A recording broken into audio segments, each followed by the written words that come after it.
Thank you very much, Mr. Chairman, and the ranking members for holding this hearing today. This is a very important and timely issue, and as was said by the chairman in the introduction, this has been going on for a long time. It's totally unacceptable. It's a matter of loss of dollars from our Medicare recipients, the providers, and which is why Congresswoman Ileana Ros-Lehtinen and I got together and have put together a bill which has a number of ideas for the committee to consider called the Medicare Fraud Enforcement and Prevention Act. I represent a congressional district in South Florida that, along with others, is on the front line of the battle to fight Medicare fraud. I have constituents who have sent me copies of the Medicare statements, which are absolutely ridiculous. Literally pages and pages of the same services billed over and over again, totaling thousands of dollars that were fraudulently billed and paid. It's deplorable to think that there are people out there that are preying on our seniors, but as everyone knows, it's true. Some estimates say that Medicare fraud totals $60 billion a year, and we all know that's money taken out of the system to line the pockets of criminals and thieves at the expense of our Medicare recipients. So we all know who loses from Medicare fraud. It's seniors who face rising out-of-pocket costs. It's doctors and hospitals who provide medical services. And most of all, taxpayers who are footing the bill at an absolutely staggering cost with every fraudulent claim. In short, we're all losers when a criminal commits Medicare fraud, and we have to find ways to fight back. That's why I teamed up with Congresswoman Ros-Lehtinen, and we've done quite a bit of research, working with law enforcement, the Inspector General, CMS, and others, to get a number of ideas put together which we think can respond to this big problem. We believe that taking a tough, comprehensive approach at attacking criminals who seek nothing more than ripping off Medicare and preying on seniors is the way to address this, by doing it both on the front end and the back end. This two-step approach involves instituting tough punishment and penalties to deter people from getting involved in the first place, and putting in place tough safeguards to prevent fraudulent suppliers and providers from enrolling in Medicare before they get their first check. Specifically, H.R. 5044 doubles the penalties for the two cornerstone provisions used in the criminal code to fight Medicare fraud, the false statements and anti-kickback provisions in the Social Security Act. These penalties have not been updated since 1977. And that time, criminal conspiracies have dramatically advanced their efforts to defraud Medicare.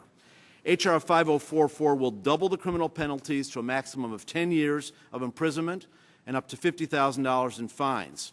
It will also create a new offense for illegally distributing a Medicare or Medicaid beneficiary ID, which is a scam out there where they pull in these numbers, and establishes a maximum penalty of 3 years in prison and a fine of up to that amount for money that was stolen from the government. But tough penalties are not enough. Too often, Medicare fraud enforcement relies on a pay and chase, which Mr. Roscom just mentioned, model where criminals get paid before law enforcement can catch them. And what happens then is they get the check and they're off and running. So we must take strong actions to stop fraudulent criminals or people in general who are committing fraud from enrolling in Medicare in the first place. And as everyone on this committee knows, once someone gets a Medicare number, it's off to the races. And this is not acceptable. H.R. 5044 would prevent high-risk providers and suppliers from enrolling in Medicare in the first place through tougher pre-screening measures and through the latest technologies, use a way of screening these people so they don't get the number in the first place. This way, Medicare stays one step ahead of the criminals. Specifically, 4A, the section that I'm referring to in this bill, requires the Secretary of HHS to conduct additional screening of high-risk providers and suppliers with things like background checks, fingerprints, unannounced site visits, and a whole series of other technological tools. Current law only provides the Secretary with the option to conduct these screening requirements. We feel these extra screening steps are absolutely mandatory. H.R. 504 would also force better data sharing among the agencies and contractors tasked with processing payment claims and the law enforcement agencies who by law must go after these criminals. One of the biggest flaws in the system is the unnecessary period of time in which a potentially fraudulent claim is submitted and when the proper law enforcement agency is alerted. For example, I recently met with the local Medicare administrative contractor in Florida, and while they have some sophisticated computer system to check for anomalies, they only download this information once a week, and by that time, for some people, it's too late. I know this concern for real-time information is shared by many members of this committee, Republicans and Democrats alike, And in lieu of directing an entirely new computer system to perform this work, we believe that requiring real-time access to claims and information would really help law enforcement get a hold of this problem. Current law, again, does not require real-time access, and we believe that it should be, again, mandatory. I'm going to yield now, if I can, Mr. Chairman, to my friend Congresswoman Ross Leighton to elaborate on other aspects of this bill.